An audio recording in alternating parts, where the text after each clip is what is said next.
Good morning Singh sir. सीधे तौर पे हम देख रहे हैं कि बाजार में लगातार तेजी देखने को मिल रही है। क्या सर सबसे पहले तो बाजार पर नजरिया चाहिए आपका? हाँ, गुड मॉर्निंग मनीष, आपको डिम्पी। देखिए, market is a tale of two cities. Large cap banks underperform कर रहे हैं और सेलेक्ट मिड कैप्स बहुत ज्यादा आउट परफॉर्म, बहुत ज्यादा फ्रॉड दिख रहा है।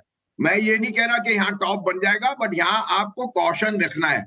Don't chase the market. Feeling of missed out बहुत ह्यूमंगस है। मेरे को लगता है यहाँ से अगले 2 हफ्ते में एक अच्छा शार्पर देन एक्सपेक्टेड करेक्शन आएगा और उस समय आपको सेफ गार्ड करना है। सो इंडेक्स पे मेरा व्यू न्यूट्रल है, इन द सेंस करेक्शन जरूर आएगा in the next 2 weeks. Stock specific रहेंगे तो बेटर रहेंगे।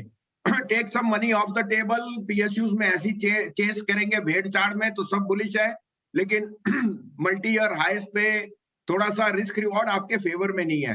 आई am not totally bearish, but I think markets are now pricing in all good news.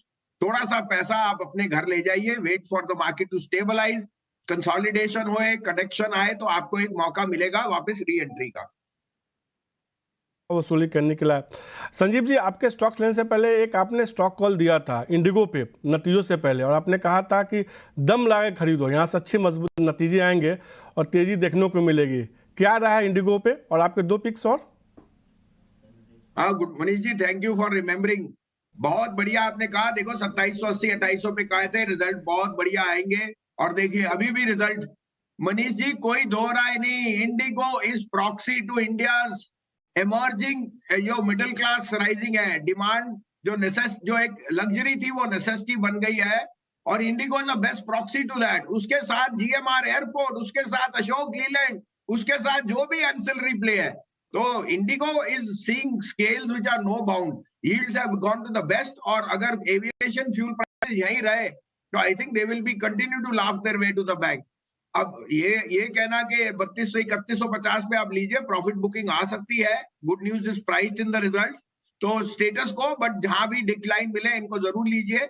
मेरा डार्क हॉर्स प्ले अभी भी अशोक लीलैंड है, जो मुझे लगता है वो और Maruti can be big out performers, one on the 4 wheeler, one on the CV and the bus market, जहां अशोक लीलैंड वर्ल्ड का 3rd लार्जेस्ट बस मेकर है और इंडिया में 53% शेयर है।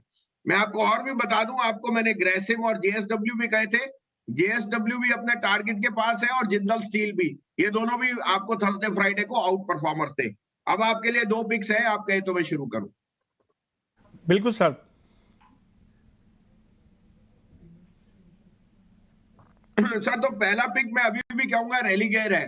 देखिए, बर्मन्स ने अपना स्टेक 25% बढ़ा दिया, एक ओपन ऑफर आएगा। Religare as a brand went through its tumults because of the promoter, और जो भी था वो सब हो गया, लेकिन as a brand, as a franchise, from insurance to broking to other NBFC activities, बहुत अट्रैक्टिव प्ले है। और अगर अब ये बर्मन्स आप डाबर के अंडर आता है, I think the fire power will be even more. तो अगर आप एक स्टॉक को देख रहे हो जो यहाँ से इजिली अगले 1-1.5 साल में डबल हो सकता है, वो रेलिगेयर है। 235 पे इसका ओपन ऑफर है, तो 235 आपका बाइंग प्राइस होनी चाहिए, 225 का स्टॉप लॉस, 280 का टारगेट जो इसका प्रीवियस आया है मुझे बहुत जल्दी दिखते आता है। दूसरा मेरा पिक है, जो मैंने 2 टॉप पिक्स रहे हैं, नैल्को और आईओसी। आईओसी ने आज ही फ्राइडे को ही नया ब्रेकआउट दिया है। मैंने डिम्पी को 90, 100, 110, 120 पे कहा आईओसी और नैल्को नो ब्रेनर्स है। अभी भी मैं सोचता हूँ आईओसी कैन स्केल 175, 151 का टारगेट रखिए।